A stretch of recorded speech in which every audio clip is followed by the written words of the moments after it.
Apple knows there's a big opportunity when it comes to big phones in the phablet space, and they saw that last year when they introduced the iPhone 6 Plus.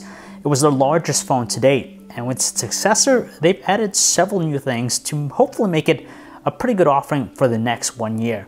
Hey guys, John V from Phone Arena. You're watching our video review of the Apple iPhone 6s Plus. What's arguably the most compelling part about the phone has to be 3D touch. It adds a new dimension to interacting with the phone, and it's the evolution of multitasking. Now before we talk about that, let's go into display. It's the same 5.5-inch 1080p Retina display from before, but they made some iterative improvements. For example, it's brighter at 593 nits, you have superior color accuracy, great viewing angles, and they slightly improved the color temperature to 7000 Kelvin, which is still a little bit on the colder side, but still better than before.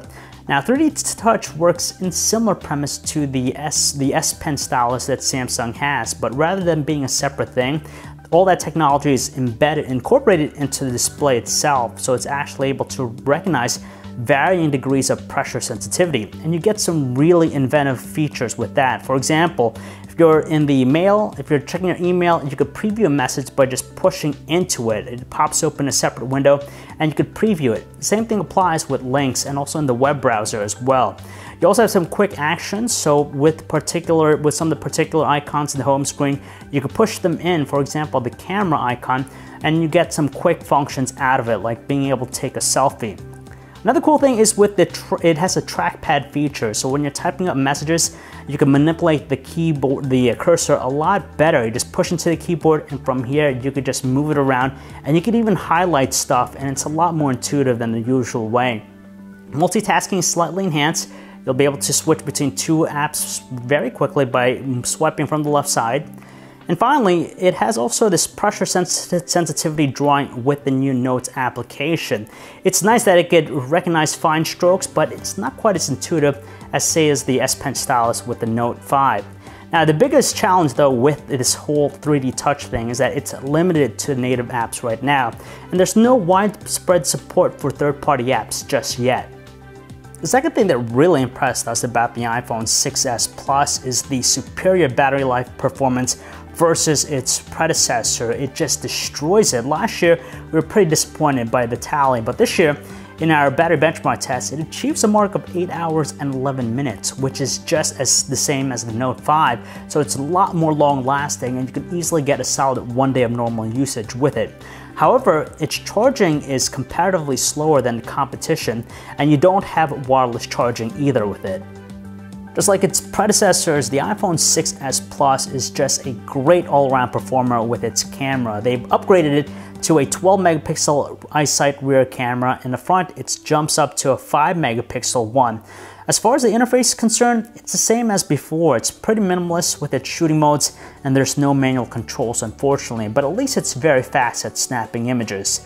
What's new though is this feature called Live Photos. It's kind of similar to HTC Zoe, so when you take a photo, basically the phone will save the moments taken before and after the shot and basically make a small video out of it. Now it's pretty cool and gives it a little bit more a dynamic approach, but it does take up more space on the phone. In terms of the quality of the camera, there's more detail captured around by it, so you could have some flexibility of cropping images later on. It has a good handling of exposure and dynamic range. Under artificial lighting though, colors tend to favor a slightly yellow and greenish tone. And under low light, it's still brightly lit, so it exposes some of the details, but those details tend to be a little bit softer. It's still a pretty good performer in that area. With the front camera, of course, you can get better details because of the 5 megapixel snapper there, but in addition to that, they've added a flash of sorts. So basically, when you take a shot, it's gonna pop up a white image very quickly to imitate a flash, and it's quite effective in doing it. For video recording, it's really neat that optical image stabilization is now enabled, so videos are shake-free and pretty steady looking. And we also see 4K video capture, so you get a lot of detail. You also have clear audio, quick focus, and pretty good handling of exposure, so great qualities all around with video capture. In terms of the slow motion modes, now they have two options. They've upped it to 1080p at 120 frames per second, but if you go down to 720p, it's pretty fast at 240 frames per second. This is the fastest iPhone to date too with its performance, and that's attributed to the new Apple A9 processor and the 2GB of RAM it's packing along. You have the most up-to-date iOS 9 experience, which is the same that you'll find on the iPhone 6 Plus now, but with the exception of those specific 3D touch features. Now overall, it's still kind of lacking the type of true multitasking that power users really crave. But generally speaking, it's pretty simple, straightforward, and intuitive.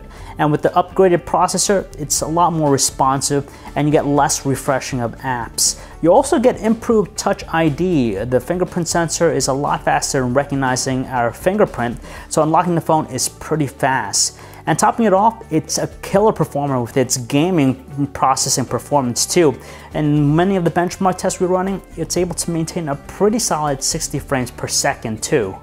Since we're in that S year, it means that it recycles the design of its predecessor, but there are some new changes to it. For example, it now features 7000 series aluminum, which makes it a lot stronger than last year's unit.